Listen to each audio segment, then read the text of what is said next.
Buat Allah membolak-balikan hati itu lebih gampang dari kita ngebolak-balikin tangan kita. Gampang banget nih. Jadi nggak ada yang di mata Allah atau dalam persepsi Allah ada hati yang kayaknya nih susah banget nih dibolak-balik. Jadi kamu mending nggak usah ke situ lagi deh. Saya juga kewalahan ngebolak-balik hati dia. Enggak, mudah. Terus kenapa ada yang dibiarkan, ada yang dibalikan hatinya?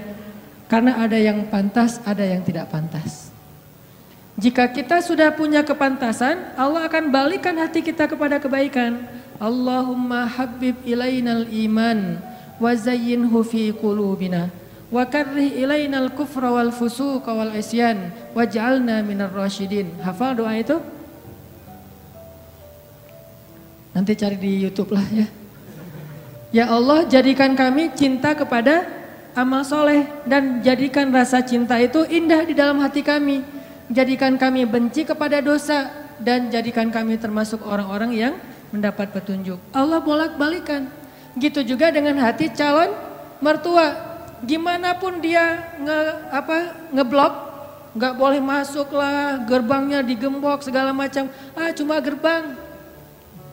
Mau 1000 lapis gerbang, kalau hatinya dibalikin, hilang semuanya tuh. Gampang banget kan? Buktinya malam ini nih. Allah membolak-balikan hati kita yang tadinya punya macam-macam rencana pada malam minggu, akhirnya Allah balikan hatinya, udah ke Masjid Agung aja deh. Bukan karena saya, bukan karena pemuda hijrah, bukan karena teman-teman panitia, tapi karena Allah mengikat hati kita, mengarahkan hati kita untuk bisa datang ke masjid. Sehingga ribuan anak muda tiba-tiba memakmurkan dan meramaikan majelis ilmu. Kalau di ribuan orang aja bisa Allah bolak-balikan hatinya, apalagi cuma satu orang. Ya, ada berapa ribu sekarang? 15.000? Lebih nih Masjid Agung ini daya tampungnya berapa? 10.000 ya? Sampai keluar. Berarti sekitar 20.000. Ini benar-benar sesuai dengan yang dulu banget saya harapin 2 tahun yang lalu bisa ngalahin Tomorrowland. Minimal DWP lah ya. Bisa ngalahin DWP atau kalau bisa Tomorrowland.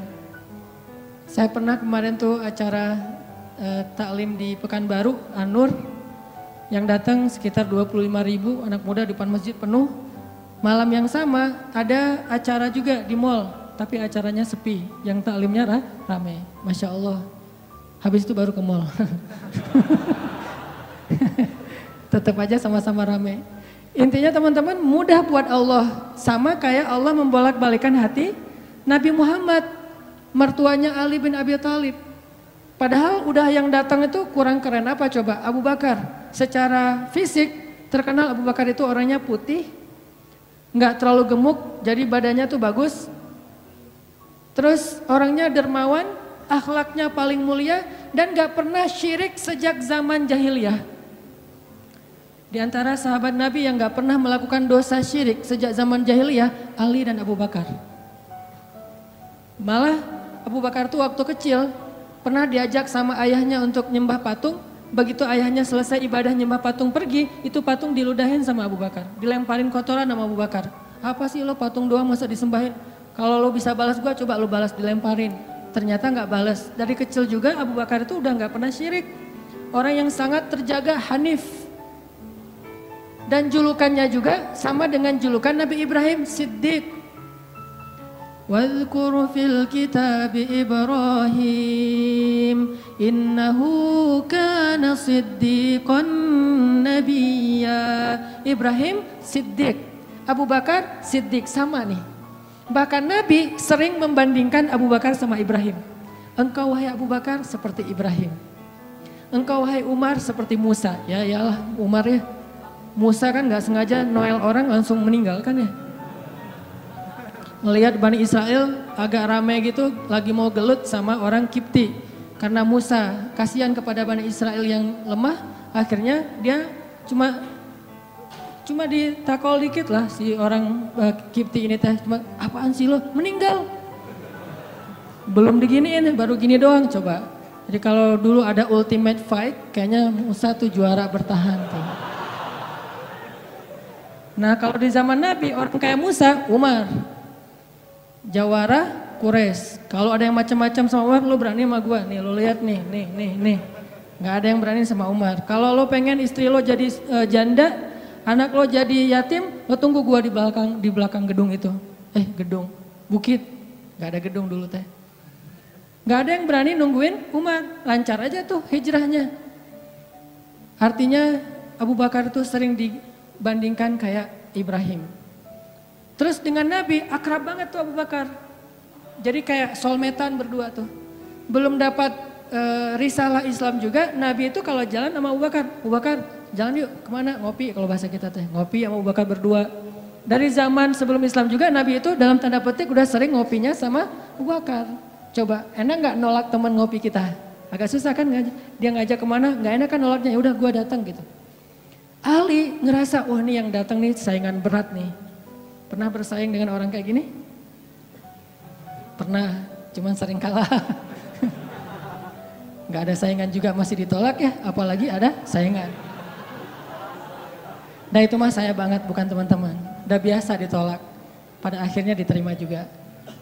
Karena saya gak mau menyerah. Datang Abu Bakar, mau ngelamar Fatimah. Ali pas tahu berita itu, ya udahlah berarti pupus harapan.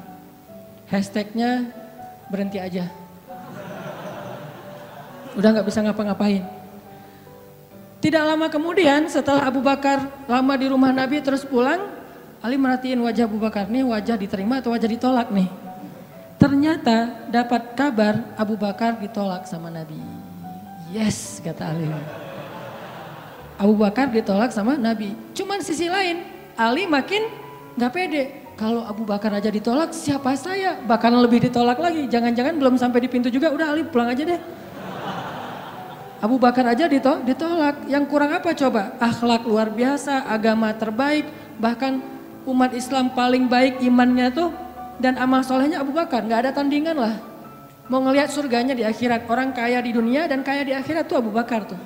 Ada orang yang di dunia miskin, di akhirat kaya, di akhirat miskin, di dunia kaya. Kalau Abu Bakar, dunia akhirat kaya. Surganya Abu Bakar tuh dikelilingin sama Jibril. Jadi Jibril lagi pengen ngukur surganya Abu Bakar, terbang setahun. Udah setahun terbang itu baru di pinggirnya surga Abu Bakar, belum sampai ke tengah. Padahal Jibril itu kecepatannya lebih tinggi daripada kecepatan cahaya. Bayangin, udah setahun perjalanan cahaya baru di pinggir surganya Abu Bakar. Belum juga masuk, belum sampai ke alun-alunnya surga Abu Bakar. Baru juga perbatasan coba. Kurang apa Abu Bakar, ditolak sama Nabi. Duh, makin gak pede, kata Ali. Cuma gak pakai, bukan orang Sunda soalnya. Gak lama kemudian datang lagi. Cowok keren, jawara Mekah, Umar datang. Assalamualaikum. Suaranya agak-agak gitulah. Walaupun susah nirunya, cempreng soalnya. Assalamualaikum, waalaikumsalam kata Nabi datang. Pas diintip sama Ali, tanya-tanya ke teman-temannya, ada berita apa nih, trending topik. Ternyata trending topik di Twitter, Umar melamar Fatimah. Wah rame lagi viral di mana-mana. Makin, aduh saingannya berat-berat gini, nggak ada yang di bawah saya gitu yang datang, biar saya agak-agak pede gitu. Ternyata Umar pulang juga ditolak lagi sama Nabi. Ali yes tapi tuh gimana ya kalau Umar aja ditolak, yang paling kuat bisa menjaga Fatimah banget kan. Kalau ada apa-apa Fatimah tenang aja ada gua. Naik motor berdua sama Umar gitu kan, zaman kita mah ya sengaja nggak bawa jas hujan. Kalau udah hujan buka baju kasih ke ceweknya, nggak pakai baju memotoran. Cowok banget lah itu mah ya. Pulang-pulang sampai ke rumah minum antangin. Umar tuh jawarannya, Nabi kan pasti tenang banget ngasih anak ke orang kayak Umar. Keluar dia singa, di dalam dia kucing Anggora. Maksudnya apa? Dia tuh nggak pernah kasar sama istrinya, walaupun dia keras kepada musuhnya. Kalau dimarahin istrinya, diem aja. Udah selesai dimarahin, udah, ya udah pergi nyari teman. Mau curhat, habis dimarahin istri, pergi ke rumah Nabi. Pas di depan rumah Nabi kedengaran dari dalam, Nabi juga lagi dimarahin istrinya. Nabi juga diem aja. Ini teladan orang-orang soleh. Jadi yang keren tuh bukan yang gampang marahin istri, tapi yang gampang dimarahin istri. Setuju yang di atas? Cowok keren itu bukan yang gampang marahin istri, tapi yang gampang dimarahin istri. Bah, ya mah. Di dalam rumah tuh, ya mah, di luar, apa lo? Tuh cowok keren tuh. Pas Nabi keluar, ada Umar. Ya Rasulullah, Umar gak mau ngebahas, gak mau komen lah. Daripada komentar di blog kan, diam aja deh gitu. Udah selesai jalan sama Umar. Umar nanya, ya Rasul saya tadi habis dimarahin istri. Mau ngajak Rasul ngopi, curhat. Nabi juga lagi dimarahin. Kata Nabi, bagaimanapun dialah yang mengurus rumah. Dia yang mengurus aku, keluargaku. Nabi nyebutin kebaikan-kebaikan istri. Gak mau nyebutin, dasar emang perempuan emang kayak gitu ya. Saya tuh Nabi loh, masa Nabi dimarahin? Kamu paham gak sih perasaan aku? Gitu. Enggak, Nabi gak ngomong kayak gitu. Nabi cuma membicarakan kebaikan istrinya. Umar yang datang ditolak. Akhirnya Ali udahlah, mau kayak gini mah kayaknya udah gak mungkin deh. Abu Bakar ditolak, Umar ditolak, berarti ada standar di atas mereka berdua. Yang kaya raya ditolak, yang paling eksis berpengaruh, jawara ditolak. Nah saya gak punya dua-duanya. Masih kecil soalnya, nanti kalau dia udah dewasa, Ali emang jawara juga tuh. Malah gladiatornya Nabi kan. Ketika orang gak berani menantang seorang musuh, Ali yang berani. Saya Rasulullah, Ali itu. Akhirnya Ali diam-diam aja, udah gak mau ngebahas lagi tentang Fatimah. Udah aja tutup bab tentang Fatimah. Sekarang yang lain aja deh. Tapi teman-temannya ngegojlokin terus. Ali. Kalau bahasa kita jomblo gitu. Dibully terus. Ustadz posting bully. Teman ngomong gak bully. Pokoknya bully nasional aja. Karena dibully-bully terus. Akhirnya Ali memberanikan diri. Ya udah datang deh bertamu. Pokoknya malam ini diterima ditolak. Walaupun kemungkinan besar ditolak. Saya harus datang dulu nih sama Nabi. Beraniin diri. Gak usah majang mikir. Datang. Assalamualaikum, waalaikumsalam. Ali masuk. Nabi kan senang banget sama Ali ya. Kesayangan Nabi banget lah pokoknya Ali itu. Duduk, ada apa Ali? Enggak, cuma pengen silaturahim. Enggak ngomong apa-apa coba. Cuma pengen silaturahim. Nabi sehat, mau diambil air hangat. Oh pokoknya gitu-gitu aja. Ali ada apa? Enggak ada apa-apa ya Rasulullah. Cuma kangen aja pengen duduk sama Nabi. Kayak gitu aja terus. Lama-lama Nabi kan paham. Dan Allah yang kasih wahyu. Ali, kamu gimana sama Fatimah? Langsung Fatimah. Kebayang gak sih perasaan kita tuh sama orang yang kita kayak udah ngeklik banget, udah habis-habisan, pokoknya kalau gak dia saya mending gak usah nikah deh, gitu ya. Kalau gak dia mending saya jomblo aja seumur hidup. Kalau gak dia mending saya bunuh diri aja. Udah gitu bunuh dirinya gak mati lagi kesangkut di tiang listrik. Ali itu udah hatinya tuh udah kena banget sama Fatimah dan itu karena Allah yang mengikat hati mereka berdua. Pas Nabi bilang gitu, Ali langsung curhat. Ya Rasul, ya saya pengen, tapi saya gak punya apa-apa. Kata Rasul, kamu punya apa? Saya di rumah tuh cuma punya 3 barang. 1 pedang, 1 onta, 1 baju besi. Gak punya emas, gak punya apapun. Kata Nabi, kalau pedang kamu butuh untuk berperang. Onta kamu butuh untuk mengangkut air. Ya udah deh baju besi aja. Bawa ke sini baju besinya untuk jadi mahar buat Fatimah. Beneran Rasul baju besi? Itu bajunya besi loh Rasulullah, bukan yang tangan kayak gitu apa cincin. Gak apa-apa kata Rasulullah. Keluar Ali, Allahu Akbar, Allahu Akbar. Orang-orang pada heboh. Langsung muncul lagi trending topik hashtag Ali diterima. Coba kata Nabi, wahai Ali, bergembiralah, berbahagialah. Sesungguhnya sebelum aku menerima kamu, Allah sudah menikahkan kamu dengan Fatimah di langit. Ini orang yang dibela sama Allah. Apa rahasianya? Oke, cerita kedua. Orang yang dibela sama Allah namanya Hafsah. Siapa Hafsah? Anaknya Umar. Hafsah itu artinya singa betina. Jadi bapaknya singa jantan, anaknya singa betina, sama-sama luar biasa nih. Hafsah istri Nabi, salah satu di antara istri Nabi yang solehah. Suatu hari nggak tahu gimana ceritanya, ada masalah antara Nabi dengan Hafsah. Ini nggak dibahas di dalam teks hadis apa masalahnya dan kita nggak usah kepo ya. Pokoknya ada masalah aja antara Nabi dengan Hafsah, sehingga Nabi terpaksa menceraikan Hafsah. Diceraikan Hafsah secara baik-baik, lalu Hafsah disuruh diantar kembali ke rumah orang tuanya kepada Umar bin Khattab. Baru aja Nabi pulang, Allah mengutus Jibril. Jibril datangin Muhammad. Jibril turun mengatakan, ya Rasulullah, wahai Nabi Muhammad, rujuklah Hafsah. Sesungguhnya Hafsah adalah istrimu di dunia, dan istrimu di surga. Coba bayangin. Nabi nih yang menceraikan Hafsah, tapi Allah dan Jibril ngebelain Hafsah. Berarti Allah ngebelain banget nih cewek. Cewek gimana sih kok dibelain banget sama Allah, begitu suaminya emosi, tiba-tiba nggak sengaja ngomongin, ya udah kita jalan sendiri-sendiri aja. Allah yang ngasih pertolongan, Allah yang ngebelain si cewek ini. Sehingga Allah mengutus Jibril, langsung turun Jibril buru-buru kepada Nabi Muhammad sebelum masa iddah Hafsah selesai. Lalu Jibril mengatakan, rujuklah Hafsah, sesungguhnya dia istrimu di dunia dan istrimu di surga. Akhirnya Nabi pun merujuk Hafsah. Apakah Hafsah marah-marah kepada Nabi Muhammad? Enggak. Apakah Hafsah mengutus Umar? Kan ayah tuh jawara, udah datengin dong Rasulullah tuh, mencarain saya enak aja. Enggak mengandalkan makhluk sama sekali. Hafsah cuma gini, ya Allah, saya yang salah bukan Rasulullah. Tapi saya tidak bisa hidup tanpa Rasulullah, dia adalah cinta sejati saya. Allah langsung, ya benar Hafsah, udah gua turunin sih. Jibril turun. Jibril turun nih coba. Ya Rasulullah, rujuk Hafsah, dirujuk. Apa rahasia orang cewek sekeren Hafsah sampai dibelain dari langit ketika dia bercerai sama suaminya? Kisah yang ketiga, cewek juga dibelain sama Allah sampai turun ayat. Kalau tadi dua cerita tidak turun ayat, cuman ilham atau wahyu dalam bentuk isyarat. Kalau sekarang sampai turun ayat loh. Yang ada di dalam surat Curhat. Teman-teman tahu surat Curhat? Surat Al-Mujadalah. Kan terjemahan dari Mujadalah curhat kan ya? Jadi kalau kita pengen lihat curhat itu juga ada di dalam Al-Quran. Bahkan jadi nama surat Curhat. Al-Mujadalah atau Al-Mujadilah. Siapa yang dikisahkan di dalam surat itu? Coba teman-teman buka surat Al-Mujadalah, surat 58 ayat 1.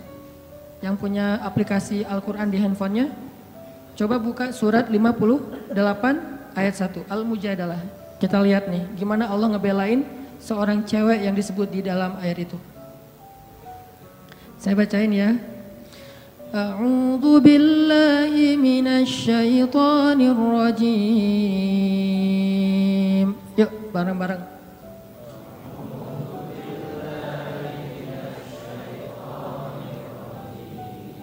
Bismillahirrahmanirrahim.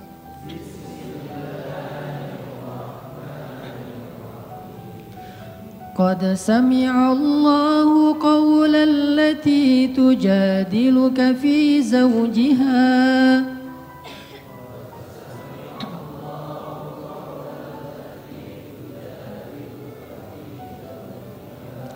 wa tashtaki ila Allah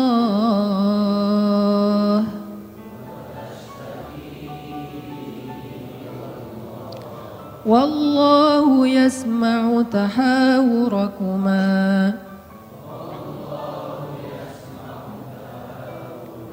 innallaha sami'un basir.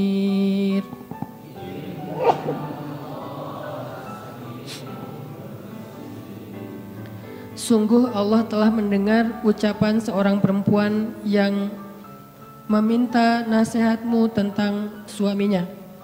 Dan dia curhat kepada Allah. Dan Allah mendengar percakapan kalian berdua. Sesungguhnya Allah maha mendengar, lagi maha melihat. Siapa cewek ini? Namanya Khawlah bintu Sa'labah. Namanya Khawlah. Catat tuh. Biar kita kalau ngegosip, gosipnya tentang sahabat. Siapa istri Nabi ini gosip ya? Tapi gosip yang benar. Siapa istri Nabi yang pintar masak? Jarang dengar kan? Istri Nabi yang pintar masak namanya Zainab. Ummu Salamah. Istri Nabi yang pintar masak namanya Ummu Salamah. Kalau di zaman kita mah jadi Ummu Salamah Cake, punya brand. Pokoknya kalau Ummu Salamah udah masak, Nabi itu senang banget. Masakan kesukaan Nabi itu dimasakin sama Ummu Salamah. Nah sekarang kita ngebahas cewek lain nih yang dibela sama Allah pas dia lagi ada masalah dengan suaminya, namanya Khawlah bintu Sa'labah. Apa yang terjadi? Khawlah tuh diuji dengan punya suami pemarah. Orangnya tuh gampang bete, gampang marah-marah. Pokoknya kalau udah jalan sama suaminya, di jalan dia marah-marah aja. Sama supir angkot marah, sama motor marah, marah aja kerjaannya. Dasar nih orang gak bisa nyetir, dasar nih angkot, dasar. Kerjaannya marah-marah. Dan kalau istrinya salah dikit, dimarahin sama suaminya. Sampai suatu saat, saking suaminya ini udah marah dan emosi banget, suaminya pun menzihar khaulah. Apa menzihar? Menzihar itu menyebutkan istri seolah-olah jadi ibu sehingga dia menjadi haram buat suaminya, kayak ditalak 3 gitu. Kamu buat saya seperti ibu saya, berarti udah nggak bisa lagi jadi suami istri, udah jadi kayak ayah ibu dan anak. Itu tradisi Arab jahiliyah. Nah gara-gara dia dizihar sama suaminya, dia kan bingung. Terus kalau saya udah digituin, apakah saya masih boleh serumah sama suami saya? Masih boleh tidur bareng dengan suami saya? Kan bingung nih. Minta nasihat dan fatwa kepada kiainya. Waktu itu adalah Rasulullah SAW. Datang nih kaulah ke Nabi dalam wajah yang sedih. Baru dizihar, ditalak 3 sama suaminya, dia datang, ya Rasulullah. Apa hukum seorang suami yang mengatakan kepada istrinya, engkau bagiku seperti punggung ibuku. Artinya udah gak halal lagi. Nabi mengatakan kalau gitu engkau wahai kaulah sudah cerai dengan suamimu. Udah gak bisa lagi bareng, bersabar wahai kaulah. Akhirnya Khawlah pun pulang dalam keadaan sedih, dia curhat kepada Allah, ya Allah, memang suami saya itu banyak salahnya, memang suami saya itu pemarah, tetapi dialah cinta pertama saya. Coba, ketulusan cinta cewek. Dialah cinta pertama saya dan dia gimana bisa hidup, siapa yang akan ngerawat dia kalau dia menceraikan saya? Selama ini yang ngerawat dia cuma saya. Ya Allah bagaimana ini? Watashtaki ilallah. Minta nasihat kepada manusia tapi curhat kepada Allah, itu ayatnya tuh. Tujadi luka watashtaki ilallah. Dia minta fatwanya kepada kamu Muhammad tapi curhatnya kepada Allah. Jangan terlalu sering curhat kepada manusia, bahaya. Apalagi dua-duanya masih jomblo. Kita curhat ke teman kita, gue lagi kecengin cewek nih, kayaknya soleha banget, hafal juz 30. Oh gitu? Ya. Anak mana? Ya sekampus sama kita, namanya si Fulan dan seterusnya, disebutin identitasnya, CV-nya udah lengkap. Ternyata dia duluan yang maju. Ditikung di tengah jalan, kan itu berat banget ya. Gara-gara apa? Kok dia tahu tentang cewek itu? Gara-gara curhat kita. Allah tidak pernah menikung hambanya. Hamba sesama hamba saling menikung. Muncullah adegan nanti datang di acara wedding mantan. Udah gitu nyanyi kayak gitu yang baper-baperan gitu ya. Nangis berjamaah. Ini karena sering curhat kepada manusia. Manusia juga kadang-kadang nyebelin. Kita curhatnya sedikit baru opening, dia udah balas curhat lebih banyak lagi. Gua habis diputusin, caranya nggak enak lagi tuh. Gimana nggak enak? Dia cuma ngomong gini, kita jadi adik kakak aja ya. Kan berat banget buat gua. Oh gitu, lu masih mending, gua lebih parah dari itu. Cerita dia tuh, akhirnya dia yang curhat sama kita. Itu ke manusia. Kalau ke Allah nggak gitu. Allah Maha Sami'un, Maha mendengar. Arti Sami'un itu nggak pernah lelah mendengar. Itu arti Sami, nggak pernah lelah mendengar. Kita curhat semalam suntuk juga, Allah tetap sayang sama kita. Udah ya, kelamaan curhat kamu, yang lain hamba-hambaku masih banyak tuh. Nggak ada kayak gitu. Makin kita lama curhat sama Allah, makin Allah sayang sama kita. Makin kita lama curhat kepada manusia, makin dia sebel sama kita. Bayangin kita telepon teman kita, baru juga 10 menit, maaf ya udah lowbat, maaf ya gue harus ngangkat jemuran, maaf ya dan seterusnya. Manusia, tapi Allah Sami'un, Maha mendengar. Arti Maha mendengar ini, Allah tuh gak pernah bosan ngedengerin curhat hambanya. Jadi bukan hanya dia ambil dari angle Allah Maha mendengar segala ucapan kita, bukan cuma itu angle-nya. Ambil angle-angle yang motivasi. Ternyata Allah itu gak pernah bosan, gak pernah capek ngedengerin curhat kita. Jadi kalau kita pengen curhat yang panjang, yang gak akan pernah dicuekin. Kadang-kadang kita curhat lewat telepon ke teman kita, di loudspeaker dia ngapain gitu ya. Kok gak ada suara dia, kok diam-diam aja. Kamu dengar kan? Dari jauh dia langsung lari, iya dengar, terus pergi lagi. Kita ngomong sendiri, teleponnya ditaruh di atas bantal, dia pergi. Itu manusia, Allah enggak. Wa idza sa'alaka ibadi anni fa inni qarib. Kalau kita tanya ke Allah pengen curhat, Allah bukan menjauh. Apa-apa, sini, dekat. Allah malah mendekat kepada kita. Apa? Wahai hambaku ada apa? Kalau teman kita menjauh, kalau Allah mendekat coba. Sami'un qaribun. Orangnya tuh qarib. Kalau bahasa kita karib, akrab orangnya. Bukan orangnya, zatnya. Allah itu zatnya akrab. Asik gitu. Nggak bakalan nyebelin. Allah gitu banget sih, saya udah capek-capek curhat semalaman ternyata nggak didengar. Nggak. Sami'un.